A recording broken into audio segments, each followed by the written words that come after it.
चलो, तो ये था हमने अभी जो कंपेरिजन किया, सभी इनऑर्गेनिक कंपाउंड थे। थोड़ा सा ऑर्गेनिक कंपाउंड की बात कर लेते हैं, आइए मिलते हैं। तो हेडिंग डालोगे कंपेरिजन ऑफ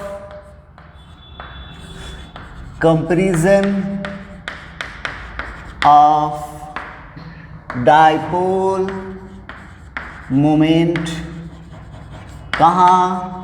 इनऑर्गेनिक कंपाउंड में, इनऑर्गेनिक कंपाउंड।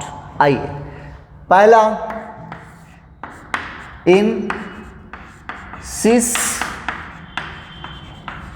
Trans isomer. आप लोग जानते होंगे सिस ट्रांस का मतलब, सिस में क्या होगा, दो किसी ग्रुप को कंसीडर करना होता है। अगर वो दोनों सेम साइड में हैं तो सिस, और 180 डिग्री बना रहे हैं तो ट्रांस, है ना। जैसे फॉर एग्जांपल देखो,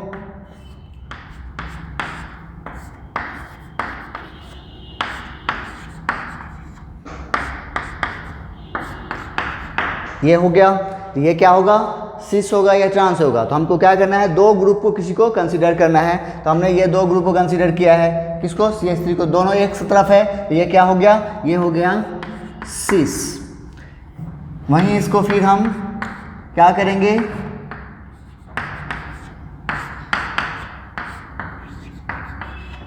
अब देखो दोनों क्या है, एक दूसरे के अपोजिट आ गया।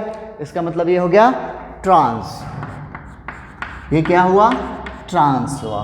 आइए, इसमें हमें डायपोल मोमेंट कंपेयर करना है कि किसका ज़्यादा है, सिस का ज़्यादा है या ट्रांस का ज़्यादा है। तो कैसे करोगे, तो हमें कुछ नहीं करना है, सिर्फ उसका डायरेक्शन दिखाना है। ध्यान से कैसे करोगे, उसको याद नहीं करना है कि सिस का ज़्यादा होता है, ट्रांस का ज़्यादा होता है, ऐसा नहीं करना है हमें, ठीक है। आइए, तो देखो यहाँ पे हमें क्या किया है ये है कार्बन, ये भी कार्बन। यहाँ पर तो ठीक है, हाइड्रोजन है और कार्बन है, तो लेस टू मोर हो गया, और इधर भी लेस टू मोर हो गया। लेकिन यहाँ पे कैसे करोगे, कार्बन कार्बन है, बोलो हाँ, कैसे, हमें क्या चेक करना है, क्योंकि डायरेक्शन किधर होता है, लेस टू मोर इलेक्ट्रोनेगेटिविटी, मतलब हमें इस कार्बन की इलेक्ट्रोनेगेटिविटी पता करनी है। तो अफसोस की बात यह है कि दोनों कार्बन ही है, तो इलेक्ट्रोनेगेटिविटी तो सेम होनी चाहिए, लेकिन ऐसा नहीं है, क्योंकि इसकी बॉन्डिंग अलग अलग हो गई है। देखो अब इस कार्बन का हाइब्रिडाइजेशन निकालो तो क्या होगा, 1 2 3, ये है sp2 हाइब्रिडाइज्ड है, जबकि ये कार्बन जो है वो कैसा है, sp3 हाइब्रिडाइज्ड है। तो परसेंटेजेस किसका ज़्यादा है, इसका। अब परसेंटेजेस और इलेक्ट्रोनेगेटिविटी का रिलेशन कैसा होता है, डायरेक्टली रिलेशन होता है। जितना ज़्यादा परसेंटेजेस कैरेक्टर उतनी ज़्यादा इलेक्ट्रोनेगेटिविटी। इसका मतलब ये कार्बन जो है क्या है, मोर इलेक्ट्रोनेगेटिव है इस कार्बन के कंपेयर में, इसलिए डायरेक्शन किधर से किधर होगा, लेस टू मोर। फिर इधर लेस टू मोर। इधर देखो तो नेट डायपोल मोमेंट किधर जा रहा है, नीचे की ओर। अब वो क्या है, 0 नहीं है, ठीक है। इधर आइए, less to more, less to more, less to more, less to more, क्या हुआ, एक दूसरे को कैंसिल आउट, मतलब नेट डायपोल मोमेंट 0। इसका मतलब किसका ज़्यादा हुआ, यहाँ पे सिस का डायपोल मोमेंट क्या होता है, 0 नहीं है, ट्रांस का 0 है। जैसे कि एग्जांपल और देखो,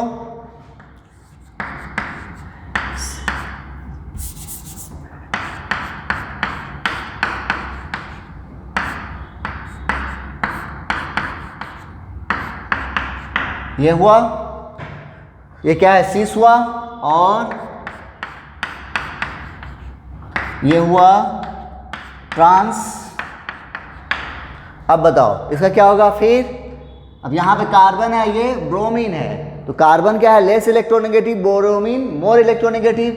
तो less to more, less to more, less to more और लेस टू मोर। तो नेट डायपोल मोमेंट ऊपर की ओर, और वो 0 नहीं है। लेकिन यहाँ पे देखो तो less to more, less to more, एक दूसरे को कैंसिल आउट, 180 डिग्री एंगल बन रहा है। यहाँ पे देखो लेस टू मोर और लेस टू मोर, फिर 180 डिग्री बना, मतलब यहाँ पे नेट डायपोल मोमेंट 0 हो गया।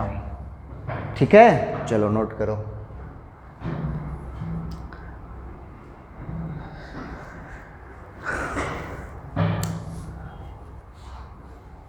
हो गया। आइए, यही चीज अब हमें ऑर्थो, मेटा और पारा में भी करनी है। आइए मिलते हैं। इन ortho, meta and para. Okay, आइए कैसे करोगे देखना, हम कैसे कर रहे हैं। और इसको याद नहीं करना है कि ऑर्थो का ज़्यादा होता है मेटा, क्योंकि वो ग्रुप चेंज कर देगा उसका वैल्यू भी चेंज हो जाएगा। ठीक है, तो ये है ब्रोमीन और यहाँ पे है ब्रोमीन, तो ये हो गया ऑर्थो आइसोमर। इसके बाद ये हो गया पारा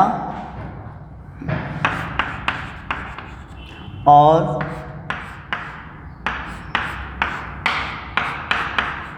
ये हो गया, सॉरी ये हो गया मेटा ना, और ये हो गया पारा। अब इन तीनों में हमें कंपेयर करना है कि किसका डायपोल मोमेंट ज़्यादा है। तो कैसे करोगे, वेरी इंपॉर्टेंट है, ध्यान से समझना। ठीक है, तो हमें क्या करना होगा, डायपोल मोमेंट दिखाना पड़ेगा। आइए, तो डायपोल मोमेंट का डायरेक्शन, यहाँ पर तो कार्बन है, यहाँ पर भी कार्बन है, तो लेस टू मोर इधर से आएगा, इसका इधर की ओर, इसका इधर, और इसका इधर, इसका इधर, और इसका इधर, ऐसा है। तो इसका तो देखो दोनों एक दूसरे के बीच में यहाँ पे क्या हो रहा है, इसे इसको हम थोड़ा सा अलग कर लेते हैं। आ जाइए, देखो यहाँ पे क्या हो रहा है, ये है और ये है। ठीक है, इसका डायपोल मोमेंट म्यू और इसका भी म्यू। चलो फिर इसका देखो, ये है म्यू और म्यू, ये है ऑर्थो और ये है मेटा, और अगला है ऊपर नीचे, ये है 180 डिग्री। तो इसका नेट डायपोल मोमेंट तो 0 हो गया, इसमें कोई दिक्कत नहीं है। अब इन दोनों का वैल्यू हमें निकालना होगा। इसके लिए हमें क्या चाहिए, इसके बीच का ये एंगल, अगर वो एंगल निकल जाए तो हम वैल्यू निकाल लेंगे, हम आराम से कंपेयर कर सकते हैं, है ना। तो कैसे करोगे, आइए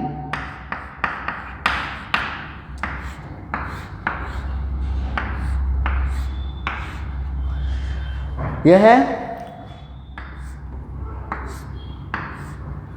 है ना, इस कार्बन का हाइब्रिडाइजेशन sp2 1 2 3 1 2, यहाँ पे एक सिग्मा बॉन्ड, ये तो डबल बॉन्ड, इसमें एक ही सिग्मा होगा। तो sp2 का मतलब ये हुआ कि ये एंगल कितना 120 डिग्री, उसी तरह से ये एंगल भी कितना 120, ये भी 120।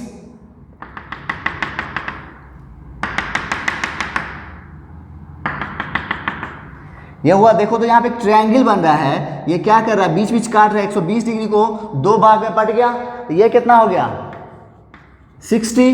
तो ये कितना होगा, ये भी दो भाग में बटा, ये भी 60, तो ये एंगल कितना होगा 60, और ये दोनों पूरा लेंगे तो 120, यानी ये कितना है 60 डिग्री है, ये कितना है 120 डिग्री है। ठीक है, यहाँ तक नोट करो फटाफट।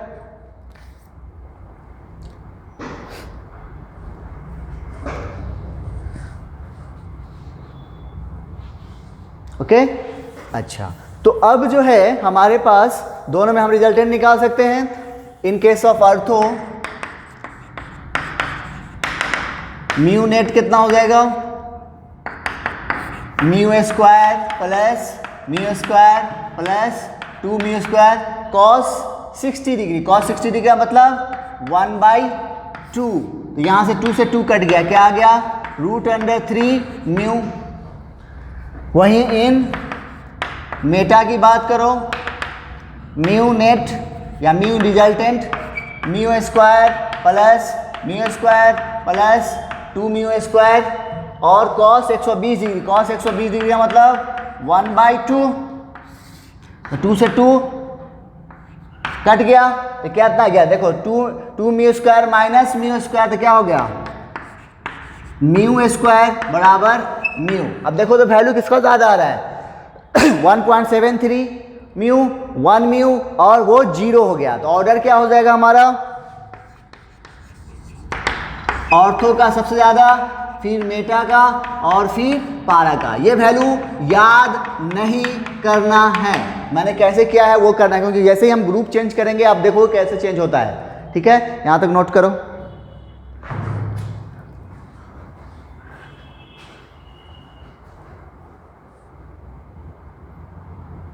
चलो, तो अब हमने अभी देखा तो यहाँ पर क्या हुआ था कि दोनों ग्रुप कैसे थे, दोनों ग्रुप कैसे थे, सेम ग्रुप थे, ब्रोमीन ब्रोमीन लगा हुआ था। लेकिन हम अगर ग्रुप को चेंज कर दें एक ग्रुप तो क्या फ़र्क पड़ेगा, आइए वो देखते हैं।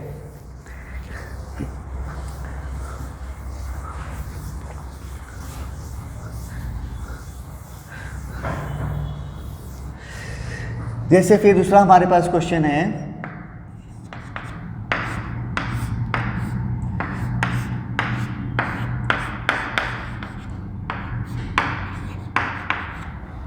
ठीक है, ये हो गया ऑर्थो, फिर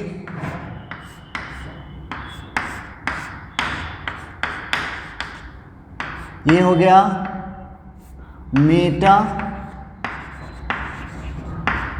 और तीसरा है पेरा। ऑर्थो, मेटा एंड तीसरा है पारा। इन तीनों में हमें कंपेयर करना है डायपोल मोमेंट का वैल्यू कि किसका ज़्यादा है, ऑर्डर बताना है। तो हमने आपको बोला है कि आपको वैल्यू याद नहीं करना है। और तो देखो भाई यहाँ पर क्या हुआ, ग्रुप चेंज हुआ, अब इसका वैल्यू भी चेंज हो जाएगा। कैसे देखो, अब हमें क्या करना होगा, डायरेक्शन दिखाना होगा। तो इधर देखो तो ये कार्बन है, ये ब्रोमीन, तो लेस टू मोर की ओर, यहाँ पर ये डायपोल मोमेंट म्यू, ये कार्बन है, ये भी कार्बन है, फिर तो गड़बड़ हो गया। तब क्या करेंगे, हम देखेंगे इसका परसेंटेजेस। तो इस कार्बन का हाइब्रिडाइजेशन क्या है, sp2, इसका क्या है sp3। तो sp2 और sp3 में परसेंटेजेस किसका ज़्यादा होता है, sp2 में ज़्यादा होगा। तो परसेंटेजेस ज़्यादा होगा sp2 में, तो उसकी इलेक्ट्रोनेगेटिविटी भी ज़्यादा होगी। तो इसका म्यू डैश क्या होगा, इसका डायपोल मोमेंट म्यू डैश मानते हैं, क्योंकि बॉन्ड दोनों का अलग अलग है, तो वैल्यू भी अलग अलग है। तो हम मान के चल रहे हैं कि दोनों का वैल्यू लगभग सेम है। ठीक है अच्छा, ये हो गया इसका डायपोल मोमेंट। इधर आइए, इसका ऊपर की ओर, इसका इस तरफ, इसका ऊपर और इसका भी ऊपर। तो देखो यहाँ पे दोनों वेक्टर एक ही डायरेक्शन में है। ये है एक वेक्टर और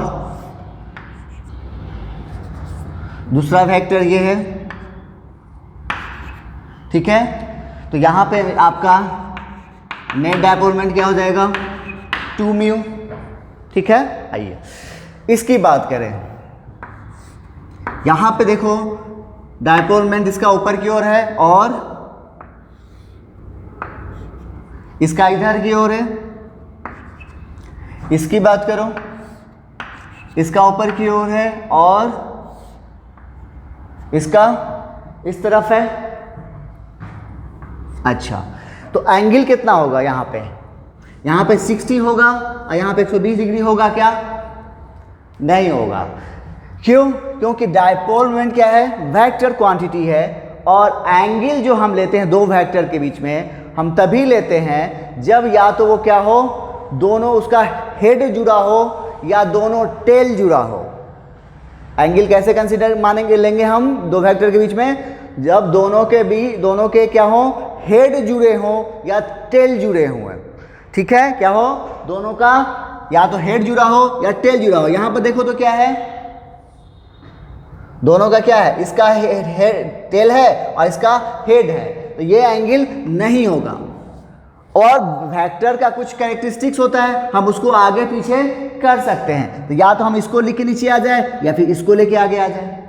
तो हम क्या कर रहे हैं, हम इसको लेके आगे आ गए, ये है ऊपर ही रहने दो और इसको इधर लेके आओ। तब आप यहाँ पे देखो एंगल हो गया कितना 120। ओके, अच्छा इसमें देखो यहाँ पे फिर ये बात है, टेल और हेड है तो ये आगे के लिए ले जाओ, तब ये क्या हो जाएगा कुछ इस टाइप का। अब यहाँ पे कितना हो गया 60 डिग्री। ये दोनों वेक्टर एक ही डायरेक्शन में है तो 0 डिग्री एंगल, तो 0 डिग्री रख के वैल्यू निकालो तो कितना आ जाएगा इसका 2 म्यू आ जाएगा। अब यहाँ पर देखो तो यहाँ पर जब नेट डायपोल मोमेंट आप 120 डिग्री एंगल के केस में कितना आया था, देखो तो म्यू के बराबर आया है, और जब 60 डिग्री है तब कितना आया है √3 म्यू आया है, और जब 0 डिग्री है तो कितना है 2 म्यू आया है। तब आप बता दो ऑर्डर क्या हो गया, किसका ज़्यादा हो गया, सबसे ज़्यादा ऑर्थो मेटा पैरा का हो गया। जबकि उस केस में क्या हुआ था, ऑर्थो का ज़्यादा था, मेटा का बाद में, फिर सबसे कम पैरा का था। यानी ये चीज़ हुआ कि आपको अगर ग्रुप चेंज कर देगा तो वैल्यू भी चेंज हो जाएगी, इसलिए इसको आपको रट नहीं सकते, ठीक है ना। तो यहाँ पे हमारा ऑर्डर क्या आया, सबसे ज़्यादा पारा, फिर मेटा, सबसे कम किसका आया ऑर्थो का आया, ठीक है। अब देखो इस पे कुछ क्वेश्चन करेंगे तो तुमको समझ में आ जाएगा कि इसको अगर याद करोगे तो क्या प्रॉब्लम आएगी। क्योंकि बहुत लोग क्या करते हैं ऑर्गेनिक में सब चीज़ को रटना शुरू कर देते हैं, रटना हर चीज़ को नहीं होता है, ठीक है। नोट करो, कुछ क्वेश्चन करते हैं इस पर।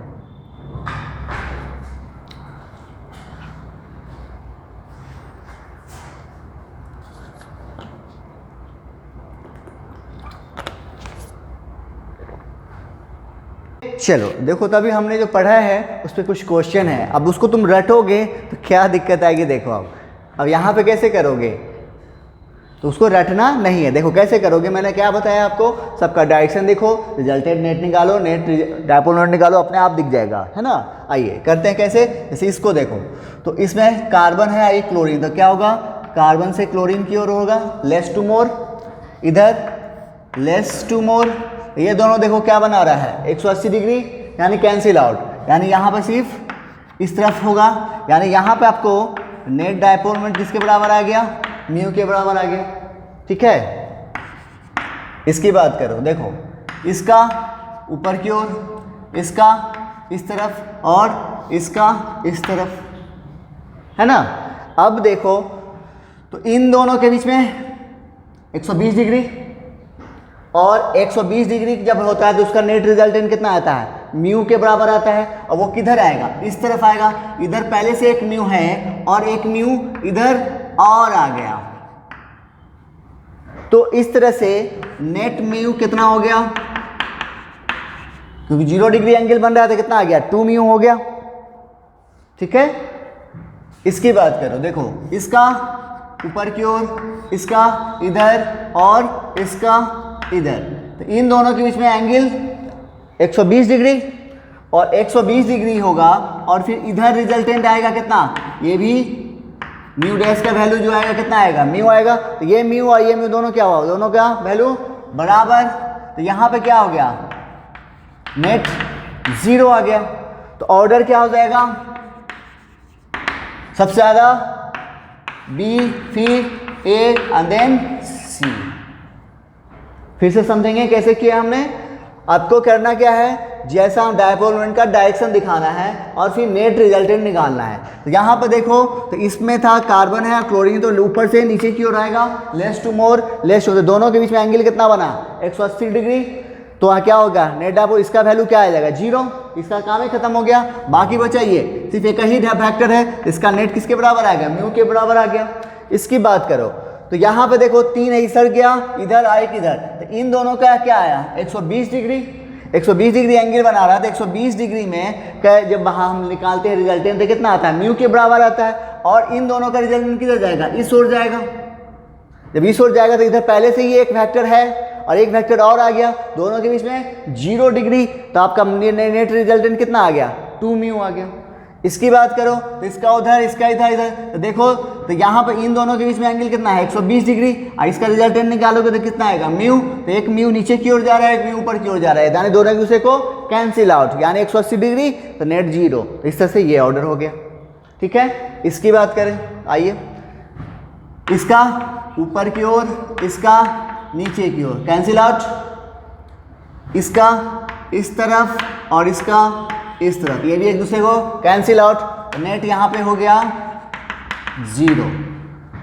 इसकी बात करो, इसका ऊपर की ओर, इसका नीचे की ओर कैंसिल आउट, इसका इस तरफ और इसका इस तरफ, तो दोनों के बीच में एंगल 60 डिग्री। जब 60 डिग्री होता है तो नेट कितना आएगा √3 म्यू।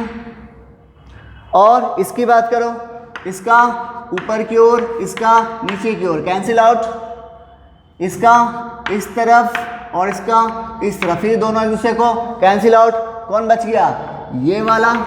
तो यानी यहाँ पर नेट कितना आ गया म्यू के बराबर आ गया। तो वैल्यू किसका ज़्यादा हो गया, बी का ज़्यादा है, बी सी और ए। आप ऑर्डर लगा लोगे।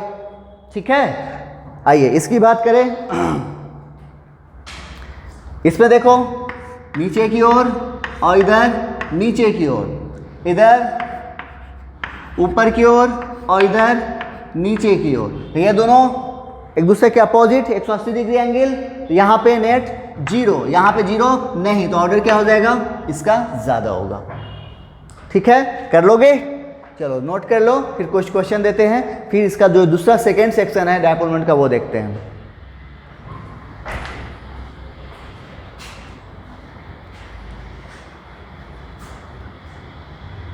चलो, तो ये 2 क्वेश्चन है आपका होमवर्क के लिए, जल्दी से इसको नोट करो।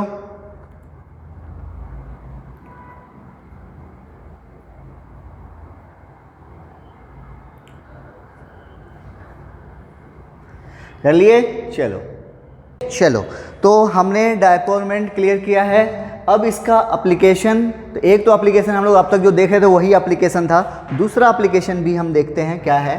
तो हेडिंग डालोगे application of dipole moment, application of dipole moment. इसमें सबसे पहला है जो हम लोग अब तक देख रहे थे, टू डिटरमाइन क्या चीज़, polar and non polar nature of molecules. इसके लिए क्या कर रहे थे हम लोग कि नेट डायपोल मोमेंट का वैल्यू निकालते हैं। अगर ये आ गया 0 और या फिर नॉट इक्वल टू 0, अगर 0 आया मतलब नॉन पोलर है, और 0 नहीं आया तो मतलब पोलर है। ये तो हम लोग देख चुके हैं। ठीक है, यहाँ तक नोट करो।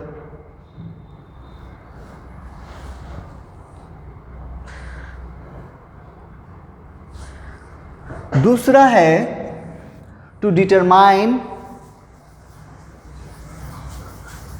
सेकेंड है to determine percentage ionic character, to determine percentage ionic character in a covalent bond. Actually क्या है, हम आगे चल के आपको बताएंगे, एक फजन्स रूल पढ़ना है, तो वहाँ पे भी ये चीज़ हम यही बता रहे हैं, वहाँ पे ये चीज़ हम नहीं निकालेंगे। ठीक है, क्या होता है कि कोई भी बॉन्ड ना ही 100% आयनिक होता है और ना ही 100% कोवैलेंट होता है। अगर कोवैलेंट बॉन्ड है तो उसमें 100% कोवैलेंट नहीं होगा, उसमें कुछ ना कुछ क्या होगा, आयनिक कैरेक्टर भी होगा। या उसी तरीके से अगर कोई आयनिक बॉन्ड है तो उसमें पूरी तरह से वो आयनिक नहीं होगा, कुछ ना कुछ उसमें क्या होगा, कोवैलेंट कैरेक्टर भी होगा। तो आयनिक कैरेक्टर निकालने के लिए किसमें, कोवैलेंट में हमारे पास फार्मूला है, हम उसको क्वांटिटी वाइज निकाल सकते हैं। लेकिन इसका को आयनिक बॉन्ड में कोवैलेंट कैरेक्टर को क्वांटिटी वाइज निकालने का फार्मूला नहीं है, उसको हम लोग कंपेयर करते हैं। उसी कंपेयर करने के लिए हमें एक चीज़ पढ़ना होता है, फजन्स रूल, जो हम आगे चल के आपको बताएंगे। एमओटी के बाद उसी का नंबर आएगा। तो पहले हम बात कर रहे हैं परसेंटेज आयनिक इसमें कोवेलेंट बॉन्ड में। तो कैसे निकालेंगे, इसके लिए हमारे पास एक रेडीमेड फार्मूला है, परसेंटेज आयनिक कैरेक्टर, जो निकालने के लिए हमें कहाँ जाना पड़ेगा, डायपोल मोमेंट के पास। तो डायपोल मोमेंट क्या होता है, बराबर क्या होता है, observe dipole moment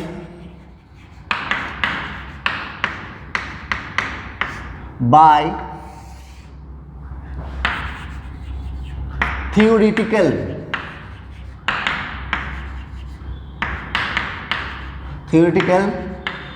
dipole moment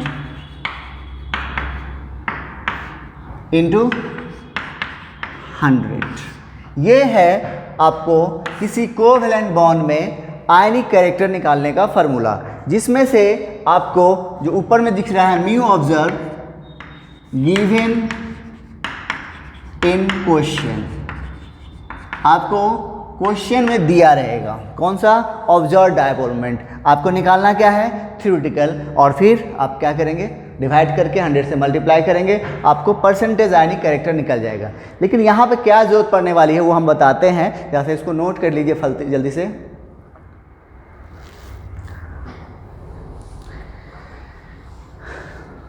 okay,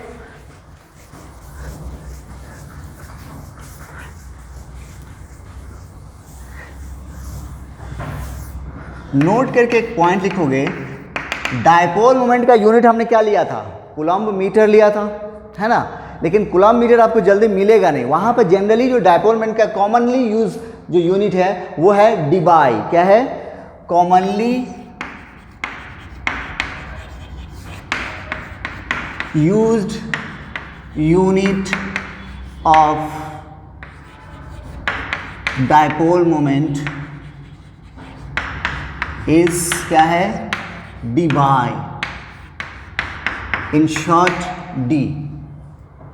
ठीक है, जो इसका वैल्यू होता है 1 डी बाई बराबर होता है 1 डी बराबर 10 to the power -18 ESU centimetre. 1 D बराबर क्या होता है, 10 to the power -18 ESU centimetre. ESU क्या है, चार्ज का CGS यूनिट, चार्ज का 2 यूनिट होता है, SI में क्या होता है, कूलम्ब, और CGS में बोलते हैं ESU। ESU का full form ESU, electro static unit. Okay, आइए तो अब हम मानते हैं जैसे हमारे पास कोई बॉन्ड है, कोवेलेंट बॉन्ड A और B के बीच में है। ठीक है, मान लो कि A जो है मोर इलेक्ट्रोनेगेटिव है और ये है लेस, तो A के ऊपर चार्ज कैसा डेवलप होगा, नेगेटिव चार्ज, और इस पे पॉजिटिव चार्ज। मान लो कि यहाँ पे जो चार्ज डेवलप हुआ है उसका वैल्यू है 1.6 into 10 to the power 19 coulomb, या ये तो हो गया किसमें, SI में। अगर हम CGS में बात करें तो 4.8 into 10 to the power -10 ESU। Charge कितना डेवलप हुआ, 1.6 इंटू 10 टू -19 कूलम्ब SI के लिए, और ये CGS में 4.8 into 10 to the power -10 ESU। और पोल डिस्टेंस है 1 एंगस्ट्रॉम, तो CGS में कितना हो जाएगा, 10 टू द पावर -8 सेंटीमीटर होगा। यहाँ तक कोई दिक्कत नहीं। आइए ऊपर वाला नोट कर लिए हो, जल्दी से नोट कर लो तो।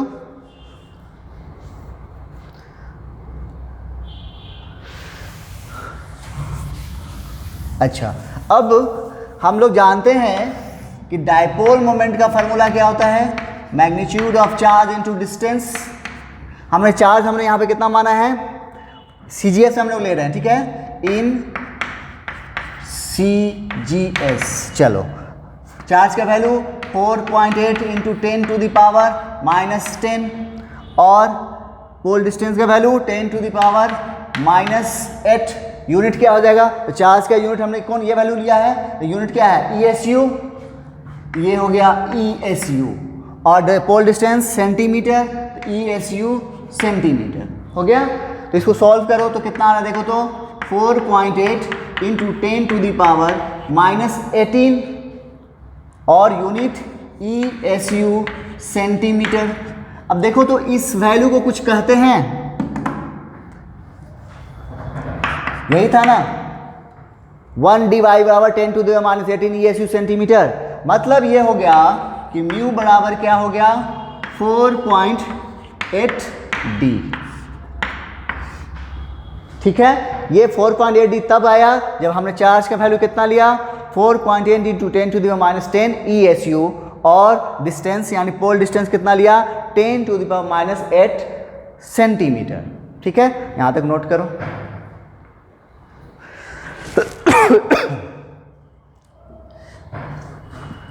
हो गया। अब यही चीज हम SI में अगर निकाले तो देखो तो क्या होगा, इन SI डायपोल मोमेंट बराबर चार्ज के बदले आप क्या लोगे, ये वाला 1.6 into 10 to the power -19 into distance, pole distance 1 angstrom metre में लो, कितना होगा 10 टू द पावर -10, तो कितना हो गया। अब यूनिट क्या होगा, इसका यूनिट कूलम, इसका यूनिट मीटर, तो क्या हो जाएगा कूलम मीटर।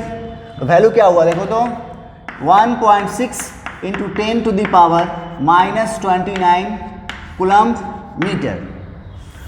यहाँ तक कोई दिक्कत नहीं हुआ। अच्छा, अब हमें अगर जैसे 1 dy बराबर कितना था 10 to the power -18 ESU centimetre है ना। अच्छा, अगर हमें म्यू बराबर और दूसरा SI में क्या आया है 1.6 इंटू 10 टू -29 कूलम मीटर, तो 1 d का वैल्यू हम कूलम मीटर में निकालें तो कैसे निकालेंगे, क्योंकि ये भी डायपोल मोमेंट का वैल्यू है और ये भी डायपोल मोमेंट का वैल्यू, दोनों को क्या करो कंपेयर कर दो। नाउ ऑन कंपेयरिंग देखो तो क्या हो जाएगा 4.d बराबर कितना 1.6 into 10 to the power -29 coulomb metre. Centimetre नहीं है ये, कूलम मीटर है। तो इस तरह से 1 d बराबर कितना हो गया देखो तो 1.6 इंटू 10 टू द पावर 29 -29 अब बाई 4.8। इसको सॉल्व करो तो कितना आ जाएगा, 16 से कट जाएगा 3 बार, 1/3 करो तो 0.3 यानी 3.33 इंटू 10 टू द पावर -30। ठीक है, अ यूनिट कूलम मीटर। इसको भी आपको याद कर लिए तो अच्छी बात है, ना किए तो हमने कैसे किया है वो आपको समझ में आ गया होगा। चलिए नोट कीजिए, इस पर प्रॉब्लम कैसे आते हैं वो हम आपको दिखाते हैं।